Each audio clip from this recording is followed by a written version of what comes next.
Hello everyone, welcome to our channel Education Hotspot. So this is the marathon session with regard to your JK PSC 10+2 sociology lecture exam. यहाँ पे हम जो revision करने वाले हैं, हम कंसेप्ट के बेसिस पे रिवीजन करने वाले हैं। अभी तक जो हम सेशन कर रहे थे वो 10 MCQ का हम लोग प्रैक्टिस कर रहे थे, बट यहाँ पे what we are going to do, अब क्योंकि लास्ट टाइम बचा है तो हम फास्ट ट्रैक वे में आपके कुछ इंपॉर्टेंट टॉपिक को रिवाइज़ करेंगे। थोड़ा शॉर्ट ही रखेंगे, कहानियों पर बात मैं नहीं करूँगी क्योंकि देखिए अल्टीमेटली एग्जाम में MCQ आते हैं तो कंसेप्ट समझ में आ जाए और उससे रिलेटेड जो फैक्ट है वो याद हो जाए। बिकॉज कंसेप्ट कितना भी आ जाए, एग्जाम में फैक्ट आता है, अगर फैक्ट नहीं याद होगा तो क्वेश्चन नहीं कर पाओगे, तो क्वेश्चन गलत हो जाएगा। So that is why it is very important कि हम कंसेप्ट के साथ साथ आपके फैक्ट्स को भी कवर कर ले। तो here we are discussing certain important concept. इस तरीके के कुछ short marathon daily I try मैं आपको प्रोवाइड कर दूँ आपके एग्जाम से पहले। बहुत कम दिन बचे हैं, अराउंड 1 वीक लेफ्ट है, तो ये कुछ क्वेश्चन हम लोग जो है वो इस तरीके से प्रिपेयर करेंगे टॉपिक्स को। बाकी आपको जो भी डाउट है you can mention in the comment box. आपको जो भी कंसेप्ट चाहिए कि ये टॉपिक करा दो, पूरा यूनिट प्लीज़ नहीं बताइएगा, मैं पहले ही बोल चुकी हूँ। आप लोग टॉपिक बताइएगा ये टॉपिक आप कवर करा दो, तो आई ट्राई कि वो टॉपिक हम लोग नेक्स्ट क्लास में कवर कर लें, राइट। चलिए अब हम बात करते हैं। सबसे पहला टॉपिक है, आप लोग प्लीज़ कॉपी पेन लेके बैठिए और रफ हैंड से जो मैं बोल रही हूँ शॉर्ट में लिखते रहिए। हिंदी इंग्लिश मिक्स करके लिख लो, ज़रूरी नहीं है प्रॉपर इंग्लिश में 10-10 20-20 पेजेस के नोट्स बनाओगे, सो दैट एग्जाम वाले दिन रात में आप ये सारे जो आपके पास पेजेस इकट्ठे होंगे आप इनको रिवाइज़ कर लो। हम लोग बात करें अगस्त कॉम्ट, आपको पता है इनको फादर ऑफ सोशोलॉजी बोला जाता है, राइट। तो अगस्त कॉम्ट ने लॉ ऑफ 3 स्टेजेस दिए हैं, लॉ ऑफ 3 स्टेजेस दिए हैं। तो पहले तो इनकी लॉ ऑफ 3 स्टेजेस देख लेते हैं, वो 3 स्टेजेस क्या क्या है और उनमें क्या क्या कंसेप्ट पे बात की गई है। सबसे पहली स्टेज है थियोलॉजिकल स्टेज। जब हम थियोलॉजिकल स्टेज की बात करते हैं तो थियोलॉजिकल स्टेज को आप एक तरीके से बोलो कि ये रिलीजियस स्टेज है। इस स्टेज में सब चीज़ों को रिलीजन से कनेक्ट करके रखा जाता था कि रिलीजन सुप्रीम है। सारे जितने भी कंसेप्ट हैं, आपका अर्थ को लेकर डायनेमिक्स, बॉडी को लेकर डायनेमिक्स, एक कंट्री किस तरीके से चल रही है, इकोनॉमी किस तरीके से चल रही है, ये पर्सन टॉप पे क्यों है, ये पर्सन बॉटम लाइन पे क्यों आता है सोसाइटी में, मतलब कास्ट और डिवीज़न जो होती है सोसाइटी में, वो सब चीज़ों के लिए। देखिए अगस्त कॉम्ट इंडिया में तो नहीं थे, तो इंडिया से रिलेटेड चीज़ों की स्टडी तो नहीं कर रहे थे ना, ये बाहर चीज़ें पढ़ रहे थे, ये बाहर की चीज़ें देख रहे थे, बाहर की सोसाइटी को देख रहे थे। बाहर की सोसाइटी में भी डिवीज़न एग्जिस्ट करता था, तो जितनी भी चीज़ें सोसाइटी में हैं, जितना भी एनवायरनमेंट रिलेटेड चीज़ें हैं, everything is governed bye the God. सब चीज़ें गॉड गवर्न कर रहे हैं, या फिर कोई मतलब गॉड नहीं तो सुपर नेचुरल पावर आप कह सकते हो। There is certain supernatural power, या फिर कोई डिवाइन फोर्स है who is the controlling power, who is managing all the things. तो events are believe to be caused by the God, सब कुछ गॉड्स जो है गॉड मैनेज कर रहे हैं। सोसाइटी कंप्लीटली हर चीज़ के लिए रिलीजन और ट्रेडिशन पे डिपेंडेंट थी। कोई साइंस, कोई रूल, कोई लॉजिक यहाँ एग्जिस्ट नहीं करता था, राइट। और जो पुजारी, प्रीस्ट जो होते थे, पुजारी इन द सेंस पादरी, चर्च वगैरह एग्जिस्ट करता था, वो अथॉरिटी होल्ड करते थे रिलीजन को चलाने की। अब थियोलॉजिकल स्टेज को ही 3 पार्ट में डिवाइड किया गया था। थियोलॉजिकल के 3 पार्ट है, फिर अगली स्टेज पे जाएंगे हम। पहला है फेटिज्म। इसमें क्या था, इसमें था कि जो स्पिरिट्स होती हैं वो ऑब्जेक्ट्स में हैं, राइट, ऑब्जेक्ट में एग्जिस्ट करती है, आप चीज़ों को ऑब्जेक्ट से लिंक करते थे। फिर है पॉलीथिज्म। पॉलीथिज्म में आप बोलते थे कि there is the concept of many gods, बहुत सारे गॉड एग्जिस्ट करते हैं, राइट, ग्रीक मैथोलॉजी की तरह। फिर आया कंसेप्ट मोनोथिज्म। मोनोथिज्म ने बोला एक ही गॉड पे बिलीव करो, जैसे क्रिश्चियनिटी, इस्लाम, एक ही चीज़ सुप्रीम है, बिलीव इन वन गॉड, एक ही गॉड पे आप बिलीव करोगे, clear. This is the concept of monotheism. Theological के फर्दर 3 पार्ट थे। फिर धीरे धीरे सोसाइटी जैसे जैसे डेवलप हुई तो हमें देखने को मिला कि एक स्टेज होती है मेटाफिजिकल स्टेज। मेटाफिजिकल स्टेज का सीधा सीधा आइडिया था कि अब आप यहाँ पे नेचर पे फोकस करने लगे। हम कंप्लीटली रिलीजन से हटके थोड़ा आए नेचर की तरफ, और हम चीज़ों को क्या करने लगे, नेचर से लिंक करने लगे। सोसाइटी ने रिलीजन को क्वेश्चन करना स्टार्ट करा कि ये चीज़ ऐसी है तो रिलीजन में ऐसा क्यों लिखा है, तो नाउ और वाह यहाँ पे रिलीजन की चीज़ों को क्वेश्चन करना स्टार्ट किया। जब रिलीजन की चीज़ों को क्वेश्चन करना स्टार्ट किया तो थोड़ा सा वाइड मतलब आपका जो थिंकिंग प्रोसेस था थोड़ा ब्रॉड हुआ, और अब आप चीज़ों को नेचर से भी लिंक यहाँ पे करने लगे। लेकिन अभी भी साइंटिफिक प्रूफ पे आप बात नहीं करते थे, स्टेज पे साइंटिफिक चीज़ पे नहीं बात करते थे। अच्छा, लोगों ने ये बोलना स्टार्ट कर दिया कि ठीक है हम बीमार पड़ रहे हैं तो इसलिए नहीं कि भगवान हमसे खफा है, गॉड हमसे खफा है, इसलिए नहीं पड़ रहे हैं, बस नेचर में इम्बैलेंस हो रहा है। जैसे कि नेचर में चेंज आ रहा है, क्लाइमेट बदल रहा है, सर्दी से गर्मी आ रही है, गर्मी से सर्दी आ रही है, ये चीज़ लोगों ने देखी। लेकिन ये फिर भी नहीं देखा, साइंस नहीं ढूंढी उसके लिए। नेचर मतलब ये देखा कि नेचर पनिश कर रहा है हमें, ये देखा कि नेचर पनिश कर रहा है, लेकिन साइंस नहीं देखी कि क्लाइमेट चेंज होता है, इस वजह से बॉडी हमारी इन चीज़ों से बनी है, तो क्लाइमेट चेंज का उस पर ये इम्पैक्ट पड़ता है। वो स्टार्ट हुआ तीसरी स्टेज में। तीसरी स्टेज जिसे हम लोग पॉजिटिव स्टेज भी बोलते हैं, और पॉजिटिव स्टेज के साथ साथ उसे हम लोग साइंटिफिक स्टेज भी बोलते हैं। पॉजिटिव के साथ साथ साइंटिफिक स्टेज भी बोलते हैं। अब ये क्योंकि साइंटिफिक स्टेज है तो ये कॉज एंड इफेक्ट पे बेस है कि हर चीज़ का कारण देखना है, उसका क्या इम्पैक्ट पड़ रहा है वो देखना है, रेशनल होकर सोचना है, आँख बंद करके सीधा कोई डिसीजन नहीं ले लेना है, आपको रीजनिंग करनी है, चीज़ों को क्वेश्चन करना है, यू विल रीजनिंग, राइट। लोगों ने अब नेचर को समझना स्टार्ट किया with the help of evidence. आप एविडेंस की बात करोगे, राइट। आप आँख बंद करके जो बोल दिया गया उस पर बिलीव नहीं करोगे।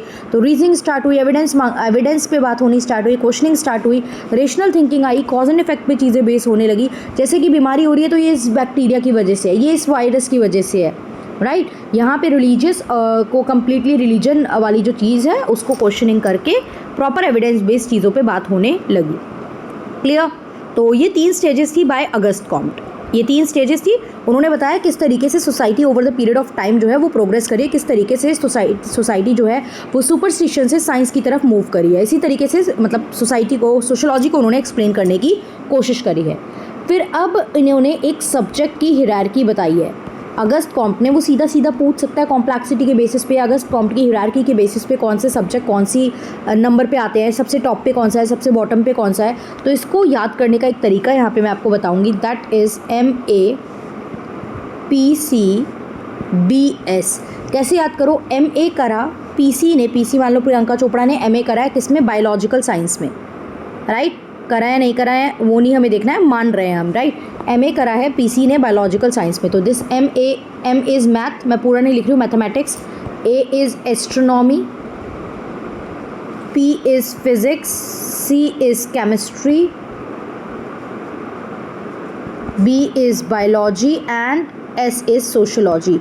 नंबर 1 2 3 इस तरीके से है, राइट। 1 2 3 4 5 एंड 6। ये कहते हैं जैसे जैसे आप यहाँ से इसकी तरफ जाते हो ना, कॉम्प्लेक्सिटी बढ़ने लगती है। अब कैसे, आप तो कहोगे यार बहुत से बच्चों को मैथ्स टफ लगती है, ऐसे कैसे आप कह रहे हो, मैथ्स ज़्यादा कॉम्प्लेक्स है सोशोलॉजी से। सोशोलॉजी तो थ्योरेटिकल एस्पेक्ट है, but not in that sense complexity कि आपको समझ में आ रहा है नहीं। मैथ्स में फॉर्मूले फिक्स है। मैथ्स ऐसा नहीं होता है कि आप यहाँ बैठ के सॉल्व कर रहे हो तो रिजल्ट अलग है और US में चले जाओगे तो फॉर्मूला बदल जाएगा। चीज़ें जो होती हैं वो सेम होती हैं, theories, theorems, numericals, concept same होते हैं, राइट। टाइम एंड स्पेस के अकॉर्डिंग कंसेप्ट नहीं बदलते हैं, बट सोशोलॉजी तो पर्सन टू पर्सन वेरी कर सकती है। एक पर्सन से दूसरे पर्सन, एक सोसाइटी से दूसरी सोसाइटी, एक कंट्री से दूसरी कंट्री में चीज़ें बदल जाती हैं। सो दैट्स वाई यहाँ से जैसे जैसे आप आगे बढ़ते हो तो कॉम्प्लेक्सिटी थोड़ी थोड़ी बढ़ने लग जाती है, राइट। तो ये क्या था, MA करा, PC ने बायोलॉजिकल साइंस में। अब इससे रिलेटेड आपसे क्वेश्चन पूछ सकता है, maths, astronomy, physics, chemistry, biology and sociology. Done. Next move करते हैं। Next is the concept of I and me by GH Mead. I and me by GH Mead. अब GH मीड जो thinkers हैं, जो ये सोशोलॉजिस्ट हैं, ये एक सिम्बॉलिक इंटरैक्शनिज्म से रिलेटेड सोशोलॉजिस्ट हैं, right.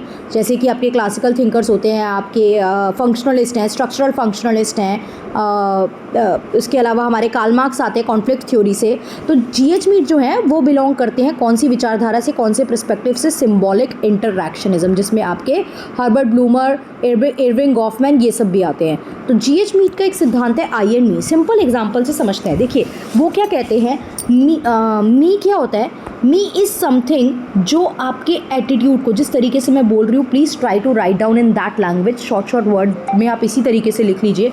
I want you to make the notes, short notes out of all the thing जो मैं पढ़ा रही हूँ।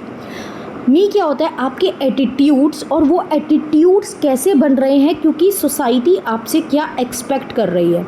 देखिए सोसाइटी लोगों से एक्सपेक्ट करती है to behave in a certain manner. For example if we are going to a religious place तो पीपल वोंट अलाउ कि हम वहाँ जाके क्लैपिंग, मतलब चलिए क्लैपिंग तो प्रेयर के फॉर्म में लोग करते हैं, बट हम वहाँ जाके ज़ोर ज़ोर से हंसें, या हम आपस में एक दूसरे का मजाक उड़ाने लग जाएँ वहाँ पे, या हम लड़ाई करने लग जाएँ, गाली देने लग जाएँ, तो people will start looking at you कि क्या पर्सन है यार ये। आपको एक अप्रोप्रिएट प्लेस देख के आप बिहेव करते हो, अप्रोप्रिएट प्लेस के अकॉर्डिंग, लोगों के अकॉर्डिंग कि people are looking at us, हमें कहाँ कैसे बिहेव करना चाहिए, ये चीज़ देख के लोग बिहेव करते हैं। तो me is your attitude that is shaped by the expectation of the society, कि आप अपने आप को दूसरों के पर्सपेक्टिव से कैसे देख रहे हैं, कि सोसाइटी के कुछ रूल्स होते हैं, कुछ नॉर्म्स होते हैं, कुछ वैल्यूज़ होती हैं, उसके अकॉर्डिंग आप अपने आप को कैसे देख रहे हैं। तो that is the that concept is what, वो मी में जाता है, राइट। फॉर एग्जाम्पल आप एक पब्लिक प्लेस में बहुत ज़ोर से चिल्लाना चाहते हो, but you know this is not appropriate to do that, this is not the place to do that, क्योंकि लोग सोचेंगे कि क्या ये पर्सन मतलब why this person is behaving like this. तो ये मी होता है। एंड आई क्या होता है? आई आपका इंडिविजुअल सेल्फ है, मतलब एक आपका किसी चीज़ को लेके स्पॉन्टेनियस रिएक्शन जो आता है, ये एक क्रिएटिव साइड है आपकी। ये एक ऐसी साइड है जिसे कोई प्रिडिक्ट नहीं कर सकता, ये अनप्रिडिक्टेबल पार्ट है, राइट। ये आप सोसाइटी मी के टुवर्ड्स आपका रिस्पॉन्स है। जैसे कि हमें पता है मी की जब हम बात करते हैं तो हमें पता है what are the rules of the society, लेकिन स्टिल कई बार आई जो है वो रूल ब्रेक करना चाहता है। I want to break that rule sometime, right, कि चार लोग क्या कहेंगे, we don't care about that, I want to do this, this is my choice, so that's why I am doing this. तो what your inner response, what is your personal response, that is I. Clear. तो जो आपका एक self होता है, एक इंसान का सेल्फ होता है ना, जैसे बचपन में हमें माई सेल्फ पे ऐसे लिखवाया जाता है, समथिंग अबाउट माई, मतलब मेरे बारे में कुछ चीज़ें।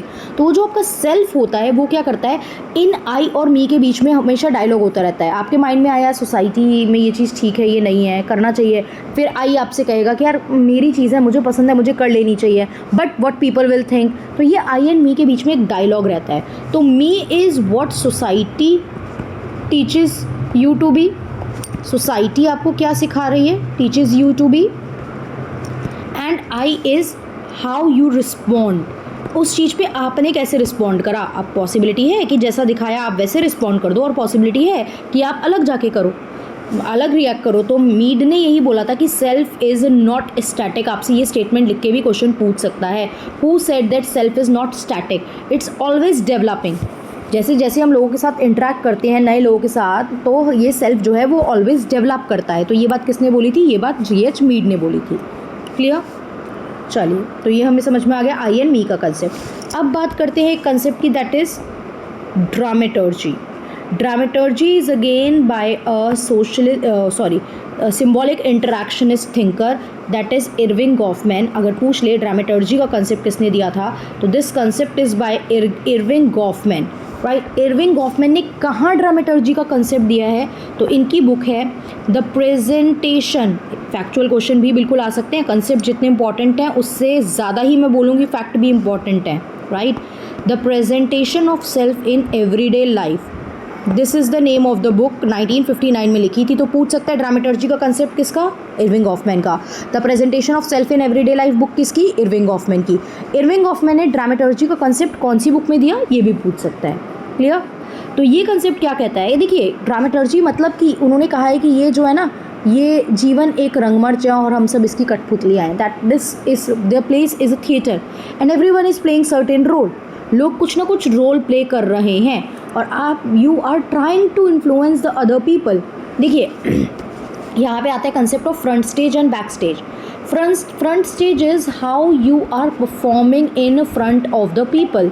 योर परफॉर्मेंस, आपकी performance in front of other, मतलब एक तरीके से मानिए सोसाइटी में आपकी क्या परफॉर्मेंस है, राइट। यहाँ पे आपके सामने एक ऑडियंस प्रेजेंट है। जैसे फॉर एग्जांपल ये जो सेलिब्रिटीज़ हैं, ये अगर एक इवेंट में आए हैं तो इवेंट में audience is present, so they will behave in a certain manner. Real में फॉर एग्जांपल उनके ऊपर एक वेटर ने जूस गिरा दिया, तो वो रियल में होते जब कोई उन्हें नहीं दिख रहा होता तो शायद वो उठते, चिल्लाते, गुस्सा करते, उसे मारते। But because the audience is present, because the camera is there, तो वो कॉन्शियस हैं, they are not showing the real side, they are not behaving in the actual manner जिसमें वो बिहेव करते। तो front stage is performance in society, right, performance in the society. Audience के सामने आप कैसा बिहेव कर रहे हो, that is your front stage. And back stage is जहाँ पे इंडिविजुअल रिलैक्स कर रहा है, अपने रोल को छोड़ के बैठा है और अपने ट्रू सेल्फ्स बन रहे हैं। जैसे फॉर एग्जांपल अब मीडिया के सामने मुझे स्माइल करनी पड़ेगी always, because I am a public figure, तो मैं स्माइल कर रही हूँ, but I am not in a good mood, but still मुझे करना पड़ रहा है, हैक्टिक है, मेरे वर्क को लेके कमिटमेंट है जो मुझे परफॉर्म करने पड़ रहे हैं। पर वहीं when I am at back stage, I am not playing any role, I am not being the part of any, मतलब मैं अपनी कोई जो एक तरीके से मेरी परफॉर्मेंस है, मेरा जो रोल है, for example I am a teacher, तो मैं एक सर्टेन वे में क्लास में एक बिहेवियर में बात करूँगी। आई am not joking in the class, I am not like talking away, ये वो, इस तरीके से मैं एक लैंग्वेज पे, कंडक्ट पे अपनी फोकस करके चलूँगी। But in my personal sphere with my friends I will behave in a different way. जब मैं खुद के साथ बैठी हूँ तो I will behave in a different way. तो यही बैक स्टेज होती है जहाँ पे आप रिलैक्स कर रहे हो, आप शांति से बैठे हो, राइट। इरविंग गॉफमैन ने बात करी है about the term impression management. ध्यान रखना, फ्रंट बैक स्टेज ना देके वो इंप्रेशन मैनेजमेंट वर्ड से भी क्वेश्चन दे सकता है।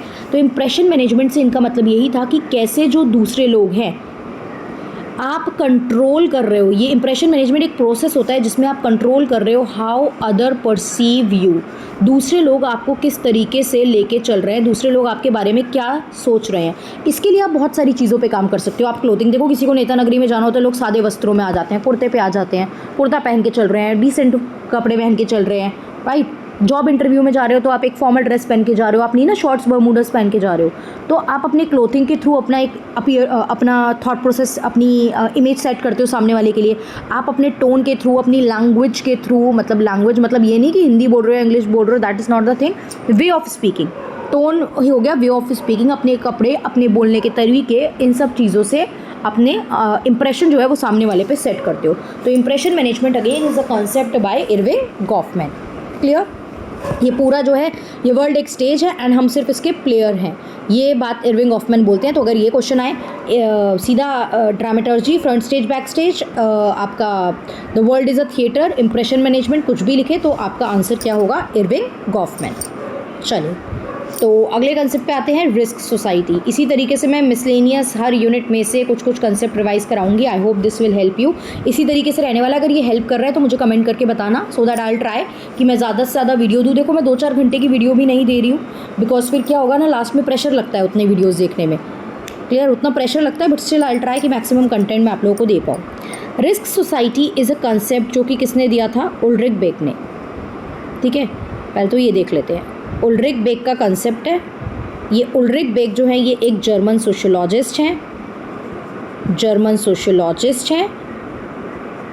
इनकी एक बुक है जिसमें इन्होंने इस कंसेप्ट की बात की है, दैट इज़, बुक का नाम भी रिस्क सोसाइटी है, risk society towards a new modernity, towards a new modernity. 1986 में करी, इंग्लिश ट्रांसलेशन 1992 में हुआ, right. That is not that important. But Ulrich Beck एक जर्मन सोशोलॉजिस्ट हैं जिन्होंने रिस्क सोसाइटी का कंसेप्ट दिया। उन्होंने क्या बोला कि इकोनॉमिक डेवलपमेंट के चक्कर में आप लोग इतना आगे आ गए हो, इकोनॉमिक डेवलपमेंट करते करते हमने अपने लिए इतने ज़्यादा रिस्क क्रिएट कर लिए हैं कि आज की डेट में, प्रेजेंट टाइम में हम लोग सिर्फ उन रिस्क को मैनेज करने पर फोकस कर रहे हैं। हमारा पूरा ध्यान है कि उन रिस्क को कैसे रिड्यूस किया जाए, उन रिस्क के साथ कैसे डील किया जाए, उन रिस्क को कैसे मैनेज किया जाए। और इस रिस्क सोसाइटी में वो जो है वो बात करते हैं ग्लोबल रिस्क की। वो ऐसे रिस्क की बात नहीं करते जो सिर्फ आपकी स्टेट में है या आपकी कंट्री में है, ये ग्लोबल रिस्क की बात कर रहे हैं, राइट। तो ये कहते हैं we now live in a society that is increasingly preoccupied with future safety. मतलब हम हमेशा कोशिश कर रहे हैं कि हम अपने आप को डिज़ास्टर से किस तरीके से बचा सकते हैं, और ऐसी डिज़ास्टर जो हमने खुद ने क्रिएट की है। तो क्लियर कट उल्रिक बेक क्या कहते हैं? That modern risk are man made. अच्छा, अगर इनकी स्टेटमेंट पूछ ले कौन सी सही है कौन सी गलत है तो याद रखना, ये कहते हैं कि जो मॉडर्न रिस्क होते हैं वो मैन मेड होते हैं, वो खुद इंसानों ने अपने लिए क्रिएट किया है in the name of the technological and industrial development. जैसे आज एक तो क्लाइमेट चेंज आ गया है, एयर एंड वाटर पोल्यूशन हो गया, ये सारी चीज़ें, राइट। तो ये आपने खुद प्लांट करे हैं सारे रिस्क। और जो रिस्क है वो ग्लोबल रिस्क हैं, राइट। कई बार इनविजिबल होते हैं, डायरेक्टली दिख नहीं रहे हैं। जैसे CO2 है, CO2 एग्जिस्ट कर रहा है, ओजोन में डिप्लीशन आ रही है, आप लोग देख नहीं पा रहे हो ना इसको सामने सामने, आप लोग सामने सामने देख नहीं पा रहे हो, but it does not mean कि ये रिस्क है नहीं, ये रिस्क प्रेजेंट नहीं है और सीरियस नहीं है। तो रिस्क ग्लोबल है, इनविजिबल है, ये ध्यान रखना है, राइट। तो और रिस्क जो है वो आपका अकेले का प्रॉब्लम नहीं है, ग्लोबल कंसर्न बताया और सेंट्रल कंसर्न है, सबसे इम्पॉर्टेंट ध्यान मतलब फोकस करने की चीज़ बन चुकी है। आपको जो है सोसाइटी को कोशिश करनी चाहिए कि किस तरीके से आप इनको प्रिवेंट करोगे और मैनेज करोगे, राइट। तो इन्होंने क्या बोला कि मॉडर्न सोसाइटी जो है, इन्होंने एक लाइन और बोली, सारे पॉइंट आप अपने पास लिख सकते हो, कि मॉडर्न सोसाइटी एक रिफ्लेक्सिव हो गई है, मतलब अपनी ही खुद की डेवलपमेंट पे अब उन्होंने रिस्पॉन्स करना स्टार्ट कर दिया है। रिफ्लेक्स एक्शन क्या होता है? एक्शन का रिएक्शन ना। तो अब आप it start to reflect on the consequences of its own development. आपने जो डेवलपमेंट करी, आपने जो इंडस्ट्री की डेवलपमेंट के लिए पेड़ काटे, डिफॉरेस्टेशन करा, ये सब चीज़ें करी, उसकी वजह से जो पोल्यूशन में आपने डंप किया इतना सब कुछ, उसकी वजह से आज क्लाइमेट चेंज और ये सब चीज़ें देखने को मिल रही हैं। एनवायरनमेंट को लेके बहुत ज़्यादा इशू हो गया है, मेजरली एनवायरनमेंट रिस्क की, एनवायरनमेंट के थ्रेट की बात कर रहे हैं। तो यही कहते हैं कि रिफ्लेक्सिव हो गई है। क्यों? क्योंकि आपने जो करा अब आप उसी के भुगतान में ये सब चीज़ें कर रहे हो कि आपको रिस्क को मैनेज करना पड़ रहा है। क्लियर? तो इसीलिए इट इज़ वेरी इंपॉर्टेंट कि आप इस डेंजर के साथ डील करके चलें। डन। फिर एक और थिंकर पे, एक और कंसेप्ट पे बात करते हैं, that is Herbert bloomer.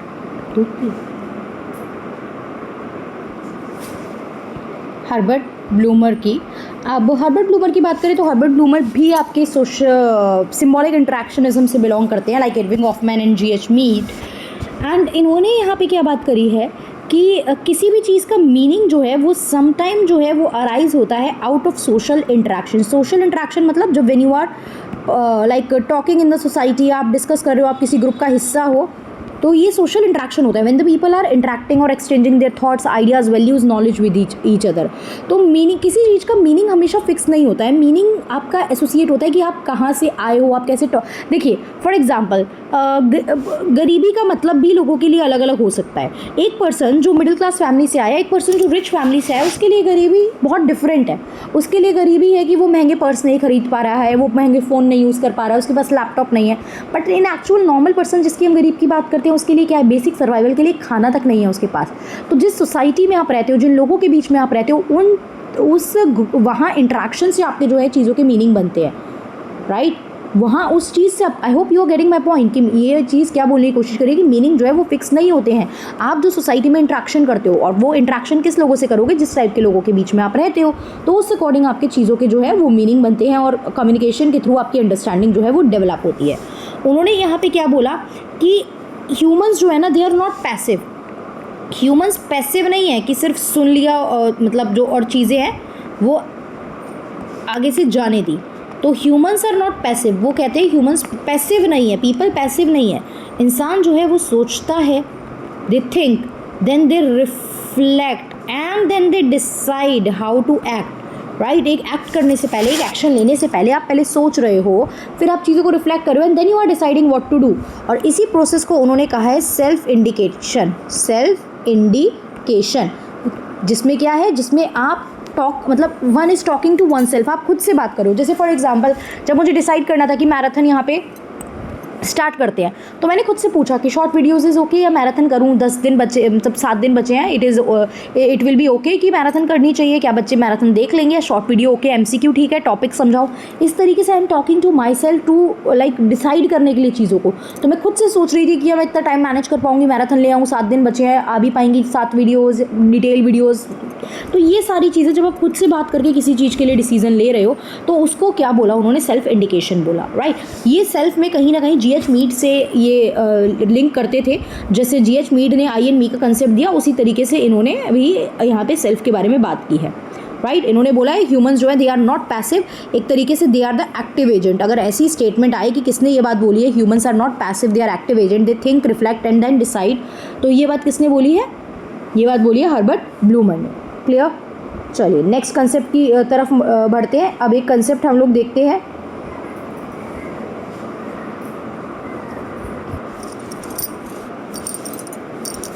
Next बात करते हैं concept of organic and mechanical solidarity by Emile Durkheim. ये कंसेप्ट जो है मैकेनिकल सॉलिडारिटी, एंड देखिए ये भी सोसाइटी के प्रोग्रेस एंड डेवलपमेंट के बेसिस पे बात की गई है।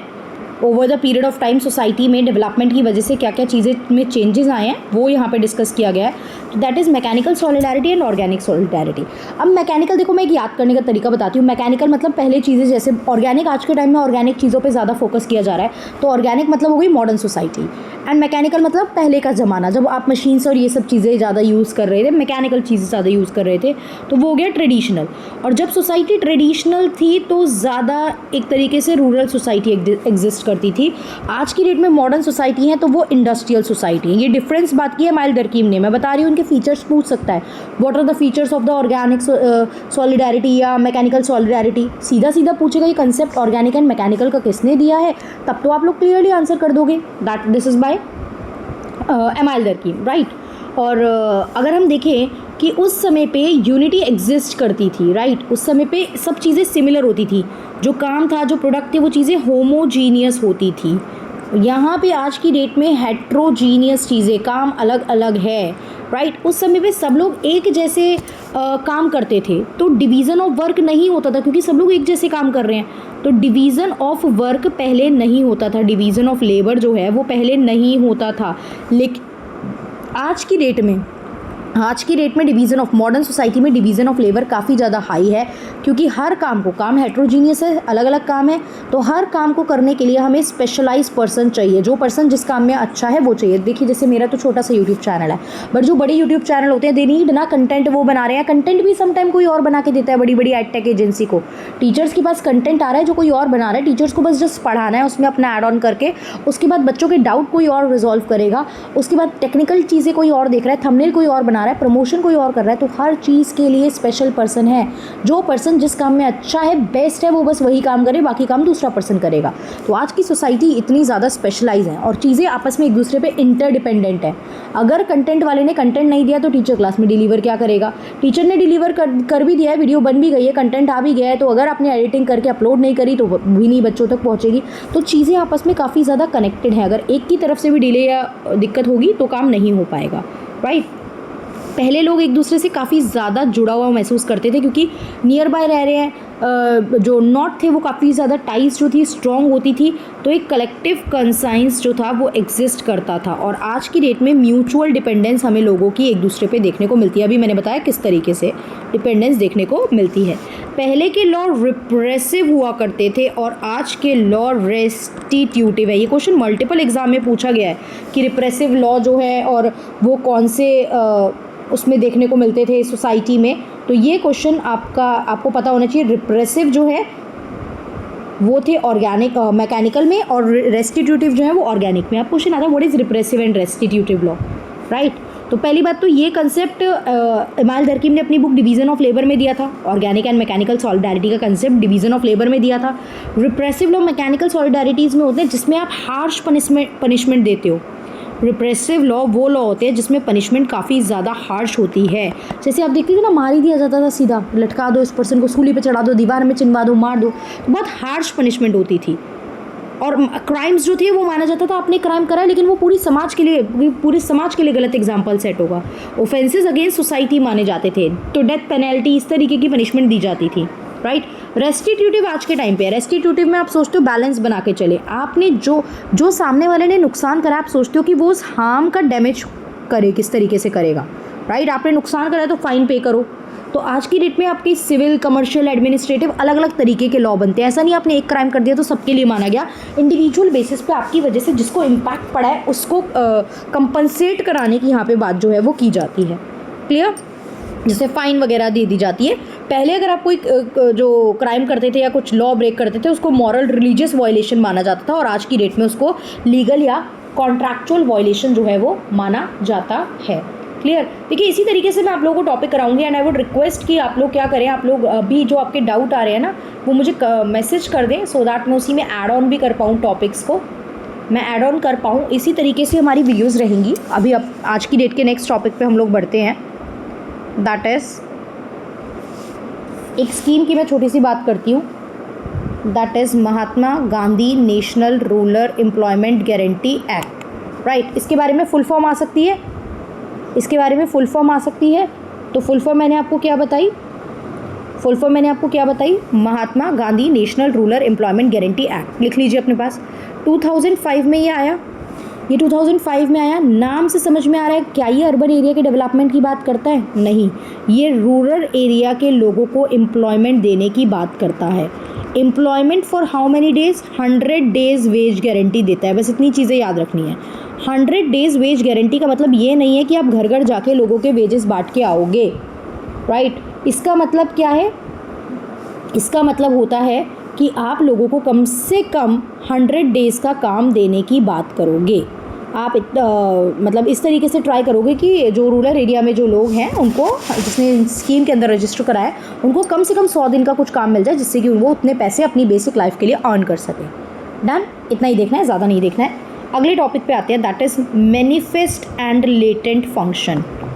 Manifest function and latent function. सबसे पहले तो याद रखो that LATENT, just wait, it is manifest and latent function. सबसे पहले तो ये याद रखो कि that this is the concept by R.K. Merton. Robert K Merton का कंसेप्ट है ये, राइट। फंक्शनलिस्ट सोशोलॉजी से ये बिलोंग करते हैं। ये क्या बताते हैं कि आप जो भी काम करते हो उसमें कोई काम तो बिल्कुल डायरेक्ट होते हैं जो आप सोच समझ के करते हो, डायरेक्ट है, अभी एग्जाम्पल से समझ में आएगा, मेन कीवर्ड पकड़ लो इसके, इंटेंडेड, एक्सप्लिसिट या रिकॉग्नाइज, ये वो काम है जो आप कर रहे हो, राइट, कि ये चीज़ होनी चाहिए। मैनिफेस्ट फंक्शन जो है, जैसे for example I am teaching you, तो मेरा मेन काम है आपको नॉलेज देना, आपकी स्किल्स इन्हेंस करना, राइट। हॉस्पिटल बना हुआ है, हॉस्पिटल का मेन काम क्या है? हॉस्पिटल का मेन काम है कि वो हाँ बीमार लोगों को ट्रीट कर रहा है। बट आप देखते हो कि आजकल हॉस्पिटल में क्या हो गया है कि हॉस्पिटल आपको इंश्योरेंस फैसिलिटी भी दे रहा है, हॉस्पिटल इंश्योरेंस फैसिलिटी भी दे रहा है, हॉस्पिटल मेडिटेशन वगैरह भी करवा रहा है। तो हॉस्पिटल में भी मल्टीपल ब्रांचेस हो गई, अलग अलग चीज़ें, आपकी होलिस्टिक डेवलपमेंट पे वर्क कर रहा है, आपके फाइनेंस को सिक्योर करने पे काम कर रहा है। तो वो उसके एक्स्ट्रा फंक्शन है, वो उसके क्या है, एक्स्ट्रा फंक्शन है, जो डायरेक्ट काम नहीं था। डायरेक्ट काम था बस बीमारों को ट्रीट करो, राइट। लेकिन जो हिडन फंक्शन होते हैं, जो हिडन फंक्शन होते हैं, राइट, जो मेन काम नहीं होता आपका, अनइंटेंडेड होते हैं। ये इंटेंड नहीं था हमारा ये काम करने का, अनइंटेंडेड थे। फॉर एग्जांपल जैसे मैं क्लास के बीच में कोई स्टूडेंट ने मुझे अपनी कोई पर्सनल प्रॉब्लम बताई, मैं उसका कोई सोल्यूशन बताऊंगी, इस तरीके से नहीं, ऐसे करना चाहिए, तो पर्सनल स्टूडेंट की वो प्रॉब्लम रिजॉल्व हो गई। या मेरे कुछ बोलने से या आप लोगों से बातें करने से आपको मोटिवेशन मिली फॉर योर एग्जाम कि हम अच्छा परफॉर्म करेंगे, हम पढ़ेंगे, हम 2 से 4 घंटे पढ़ने लग गए। तो मेरा मेन काम तो पढ़ाना था, लेकिन वो मोटिवेट होकर आपकी एफिशिएंसी बढ़ गई, तो that is the hidden purpose, that is unintended purpose ना।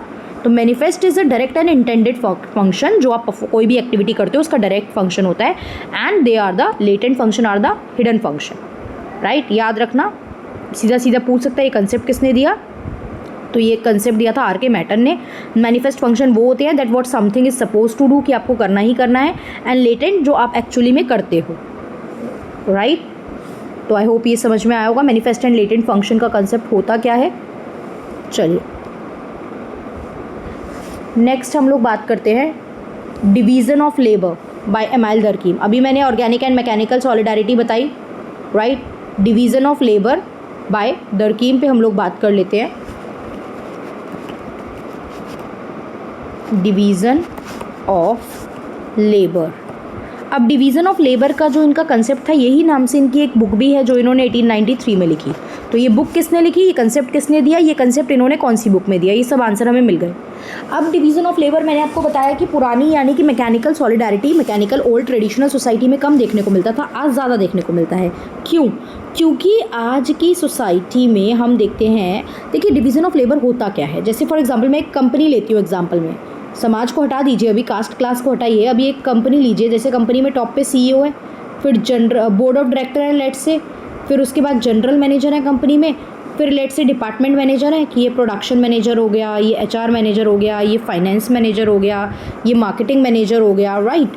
अब क्या है कि सारे काम तो CEO कर नहीं लेगा, CEO ने अपने कुछ काम इसको दिए हैं, इसने आगे इनको दिए हैं, इसने आगे इनको काम डेलीगेट करा है, और इन्होंने नीचे अपने वर्कर्स को दिया है, अपने एम्प्लॉयज़ को दिया है। तो काम आप क्या कर रहे हो, डेलीगेट कर रहे हो, डेलीगेट कर रहे हो on the basis of specialisation. कौन पर्सन किस काम में सही है, आप उसको वो काम डिज़ाइन कर रहे हो, क्योंकि not a single person can do all the work. आज की डेट में इतने सारे तरीके के काम हैं कि आप सारे कामों में परफेक्ट नहीं हो सकते हो, और अगर करने की कोशिश भी करोगे तो डिले होगा, उतना रिजल्ट नहीं आएगा। सब काम आपको ही करने हैं तो पेंडिंग भी हो जाएगी, डिले भी हो जाता है काम में, राइट। तो that's why division of labour जो है वो हमें सोसाइटी में देखने को मिलता है, ताकि देखिए एक कंपनी में डिवीज़न ऑफ लेबर है तो कंपनी अच्छे से चलेगी, कंपनी में टाइमली काम अटेन होंगे, एक प्रॉपर फंक्शनिंग से काम होगा, आप टारगेट अचीव कर पाओगे तो प्रॉफिट कमा पाओगे। वहीं सोसाइटी में जब डिवीज़न ऑफ लेबर होगा तो सोसाइटी में ऑर्डर बना रहेगा। जैसे सेंट्रल गवर्नमेंट है, स्टेट गवर्नमेंट है, आपकी सेंट्रल गवर्नमेंट है, स्टेट गवर्नमेंट है, लोकल आपकी बॉडीज़ हैं, पंचायत एंड म्यूनसिपैलिटी, तो ये सब अपने अपने लेवल पे काम कर रही हैं, तभी कंट्री में थोड़ा सा क्या है पॉलिटिकल स्टेबिलिटी हमें देखने को मिलती है। तो इससे क्या होगा, सोशल ऑर्डर बना रहता है, सोशल बॉन्ड बने रहते हैं, सोशल ऑर्डर बना रहता है। क्लियर? तो राइट, ये चीज़ हमें समझ में आ गई। अच्छा, इनका एक और कंसेप्ट है, इसी पे एक और चीज़ों पे मैं बात करती हूँ, ये तो इन्होंने दिया ही दिया है, तो ये हमें समझ में आ गया। अब देखिए फोर्स डिवीज़न ऑफ लेबर क्या होता है, कंफ्यूज नहीं होना है। फोर्स डिवीज़न ऑफ लेबर होता है जब आपको किसी काम को करने के लिए फोर्स किया जा रहा है, राइट। जैसे पहले के टाइम पे होता था, जब कास्ट डिवीज़न था तो नीचे बॉटम क्लास पे जब दलित्स आ रहे थे तो आपने कुछ काम फिक्स कर दिए थे that these people will do this thing. Merit और एबिलिटी आप देख ही नहीं रहे थे, because they belong to a certain class, तो उन्हें ये काम करना ही पड़ेगा। तो वो फोर्स डिवीज़न ऑफ लेबर था, right, that was force division of labour. Clear. तो ये डिवीज़न ऑफ लेबर एक्सप्लेन करता है कि कैसे सोसाइटी मैकेनिकल से ऑर्गेनिक सॉलिडारिटी में आई है, जो मैंने अभी पीछे कंसेप्ट बताया। पहले डिवीज़न ऑफ लेबर बिल्कुल भी नहीं होता था क्योंकि सिमिलर काइंड होते थे, बट आज की डेट में हेट्रोजीनियस वर्क होता है, तो आपको स्पेशलाइजेशन ज़रूरी है, आपको हर काम के लिए स्पेशल उस काम में ट्रेंड पर्सन की ज़रूरत यहाँ पर पड़ती है। फिर इन्हीं का एक और कंसेप्ट है, आप इससे रिलेटेड बस एक वर्ड ध्यान रखिए, एनॉमी का कंसेप्ट। एनॉमी का कंसेप्ट दिया था एमाइल दरकीम ने। एनॉमी का मतलब होता है नॉर्मलेसनेस, नॉर्मलेसनेस या फिर लैक ऑफ रेगुलेशन। सोसाइटी में कोई कंट्रोल नहीं है, जो बेसिक नॉर्म फॉलो होते हैं वो नॉर्म चल ही नहीं रहे हैं। जैसे कि कोविड टाइम पे आप देखते हो सोसाइटी नॉर्मल फंक्शन नहीं कर रही थी, जैसे सोसाइटी में नॉर्मली पॉलिटी, सोसाइटी कंट्री की जो गवर्नमेंट होती है, कंट्री में जो इकोनॉमिक सिस्टम होता है, कंट्री में जो एजुकेशन सिस्टम चल रहा है, जो जिस तरीके से वर्क करता था वो उस तरीके से वर्क नहीं कर रहा था समाज में। एनॉमी इज़ द सिचुएशन जब नॉर्मल चीज़ें नहीं चल रही होती है, नॉर्मल से हटके नॉर्म फॉलो ही नहीं हो रहे होते हैं। तो anomie is the situation of normlessness. A state of normlessness is known as, अगर ऐसा क्वेश्चन आए then the answer will be anomie. Clear, ये एनॉमी हमें याद रखना है। चलिए उसके बाद हम बात करते हैं, आई थिंक सबको पता होगा, एलिनिएशन का concept by Karl Marx. Alienation का कंसेप्ट कार्ल मार्क्स ने दिया है। एलिनिएशन का कंसेप्ट कार्ल मार्क्स ने दिया है। एलिनिएशन के कंसेप्ट से वो क्या कहते हैं, एलिनिएशन मतलब होता है अलगाववाद। अब इन्होंने एलिनिएशन के 4 टाइप दिए हैं। देखिए कार्ल मार्क्स का मोटा मोटा आइडिया सबको क्लियर है, वो सारी चीज़ों के लिए कैपिटलिस्ट लोगों को ब्लेम करते थे कि कैपिटलिस्ट लोग हैं जो नुकसान पहुंचा रहे हैं वर्कर्स को। तो ये 4 चीज़ों से एलिनिएशन की बात करते थे। Alienation from production, from product, from fellow members and from self, right. तो या अदर्स भी लिख सकते हो, अदर्स बीइंग भी कई बार लिख देते हैं इसको। मतलब एक तो जो प्रोडक्ट हम बना रहे हैं उससे हमारा कोई कनेक्शन नहीं है, पहली बात हम वो यूज़ नहीं करेंगे, और जो प्रोडक्ट जो बन रहा है वो हम यूज़ भी नहीं करेंगे। प्रोडक्ट अलग अलग स्टेजेस में बनता है, तो फॉर एग्जांपल हम फर्स्ट स्टेज में है तो अगली स्टेज में क्या हुआ हमें पता ही नहीं है। तो जो प्रोडक्ट हम बनाते हैं उससे भी हमें बहुत ज़्यादा कनेक्शन फील नहीं होता, उससे भी हम एलिनिएटेड रहते हैं। फिर जो प्रोडक्शन का प्रोसेस है, क्योंकि हमें तो मैनेजमेंट ने लिख के दे दिया आपको ये प्रोसेस फॉलो करना है, इसी तरीके से आप काम करोगे। आप अपनी क्रिएटिविटी, आप अपनी स्किल्स, आप अपनी नॉलेज यूज़ ही नहीं कर पाते हो, वो भी बाउंड हो जाती है। तो वो प्रोडक्शन प्रोसेस में भी हमें बहुत ज़्यादा कनेक्टेड और जो है जुड़ाव महसूस हम लोग नहीं कर पाते हैं, राइट। तो प्रोडक्शन प्रोसेस से भी हमारा डायरेक्ट कनेक्शन नहीं होता, उससे भी हम एलिनिएटेड फील करते हैं। फिर फेलो मेंबर्स की, अदर बीइंग्स, देखिए कंपटीशन इतना ज़्यादा होता है, आपने लग दिया कि जो पर्सन जितना ज़्यादा बनाएगा उसको उतना ज़्यादा रिजल्ट मिलेगा। तो एक दूसरे से आगे निकलने की होड़ में समटाइम आप उतना ज़्यादा स्ट्रॉन्ग टाइज और बॉन्ड्स बिल्डअप कर ही नहीं पाते हो एक दूसरे से, वो भी प्रॉब्लम रहती है, राइट। फिर उसके बाद सेल्फ, क्योंकि आप इन चीज़ों में इतना इन्वॉल्व होते हो कि वही मैंने बोला, क्रिएटिविटी, आपकी क्रिएटिव साइड, आपकी इनोवेशन, आपकी स्किल्स नहीं आ पा रही हैं, और आप खुद से भी उतना ज़्यादा कनेक्ट नहीं कर पा रहे हो, आप अपनी एबिलिटी को भी टेस्ट नहीं कर पा रहे हो, आप अपनी एबिलिटी को भी टेस्ट नहीं कर पा रहे हो। So this is the thing जो आपको क्या करती है, इन चीज़ों से आप एलिनिएटेड फील करते हो। क्लियर। तो ये 4 चीज़ें हैं। This is the concept of alienation by the Karl Marx. आज की क्लास का लास्ट टॉपिक हम लोग देखते हैं, that is the theories of kinship.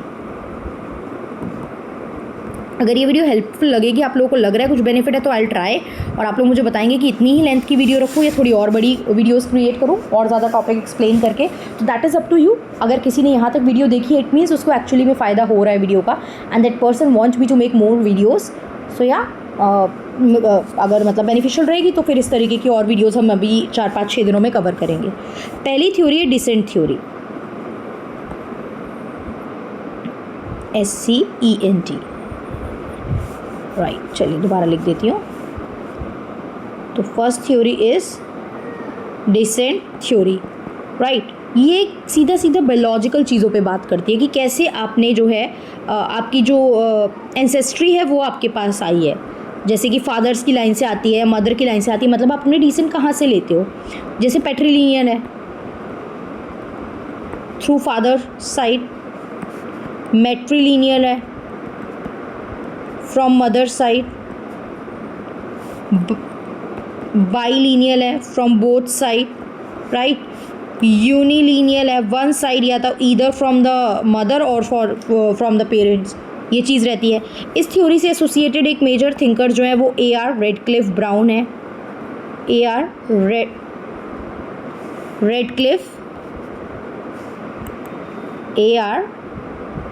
Radcliffe brown, ठीक है, मेजर थिंकर। मैंने ऐसा नहीं बोला कि यही थिंकर है, इनके अलावा है ही नहीं, बट मेजर जो हम देखेंगे वो A.R. रेडक्लिफ ब्राउन के बारे में आगे हम बात करेंगे। ये बात करती है कि किस तरीके से आप लीनिएज और इनहेरिटेंस ले रहे हो, अथॉरिटी आपके पास किस तरफ से आ रही है, आपके पास सक्सेशन कैसे हो रही है। तो ये जो होती है बाय ब्लड, ये ब्लड से होती है, ब्लड से मतलब आपका ब्लड रिलेशन से आप यहाँ पर चीज़ों को ड्राइव कर रहे हो, राइट। लेकिन दूसरी थ्योरी होती है अलायंस थ्योरी। अलायंस थ्योरी में ब्लड रिलेशन की बात नहीं होती है। अलायंस थ्योरी में आप जो ड्राइव करते हो वो आप करते हो एक अलायंस जो कि मैरिज की फॉर्म में बनी है, राइट। एक अलायंस जो कि मैरिज की फॉर्म में बनी है। तो ये जो अलायंस थ्योरी है ये फोकस करती है कि marriage is a system of alliance between the group, ये दो ग्रुप्स के बीच में एग्जिस्ट करती है। और यहाँ पे जो हमारे एक थिंकर है वो आते हैं क्लाउड लेवी स्ट्रॉस। वहाँ पे कौन थे? Radcliffe Brown in the descent theory and Claude Levi Strauss in the alliance theory. तो फ्रेंच स्ट्रक्चरलिस्ट एंथ्रोपोलॉजिस्ट हैं ये एक, जो अलायंस थ्योरी से बिलोंग करते हैं। एंड अलायंस थ्योरी बात करती है अलायंस ऑफ द मैरिजेस। यहाँ पे आप कई बार अलग अलग जो किन होती है ना उनमें रेसिप्रोकल एक्सचेंज ऑफ वुमेन होता है। लाइक एक तरफ से दूसरी तरफ वुमेन गई शादी करके, दूसरी तरफ से इस तरफ वुमेन आई।